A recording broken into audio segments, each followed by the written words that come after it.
I'm doing this whole episode to say that I don't think it's a bad thing. I think it can be used in good ways. I think there are ways to kind of rebalance the jealousy.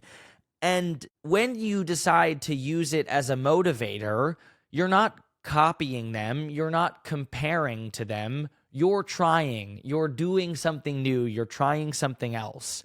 I truly think that jealousy can be used as a force for good if used correctly, if identified properly.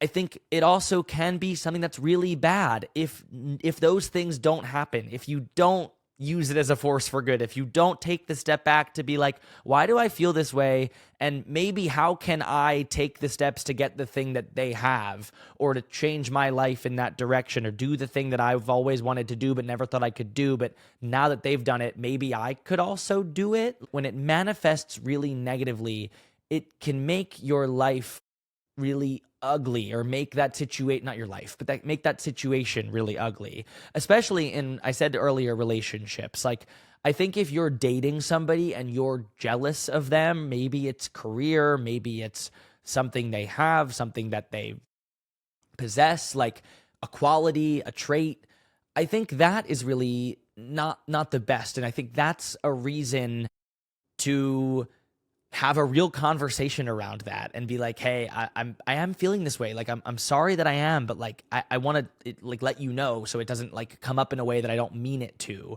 Or that's a reason to like seek out like a couples therapist or like a counselor or something. Like, if it's in a relationship, I think it's really different than in a friendship, because in a friendship, I don't think you have to say that you're jealous of the friend or that you want what the friend has. I think you can do the bit of soul searching and the bit of like self discovery to be like, all right, here's the reason I'm jealous. Here's the thing I want that they have. Acknowledge it, put it to the side, and also be excited for them. Like, I think once you do that, those couple things, I don't even think it has to be this big like soul searching thing. It doesn't have to be, I use like the whole like bathroom mirror thing as like an analogy. I hope that made any sense.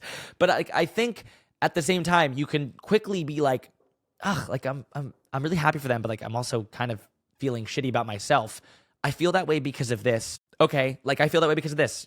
Done. Put that aside, and now go tell them you're happy for them, and you can actually be happier for them because you've solved that yourself. Like, you're not even feigning happiness. You actually do feel the happiness and excitement for them.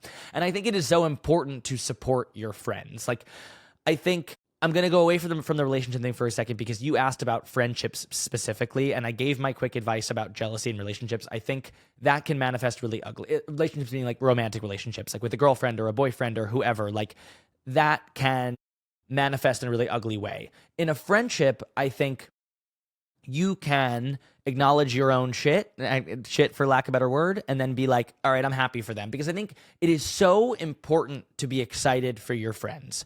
I think that is one of the most important things in our 20s, that supporting your friends and genuinely being excited for them is like there's no better feeling. I'm sure you felt it too. When your friends are excited for something that happened to you, like there's no better feeling when somebody reaches out and says like, that was so cool, or like, congratulations, or like, I'm really happy this happened for you. Like, I love this. I'm so excited for you. Like, there's no better feeling.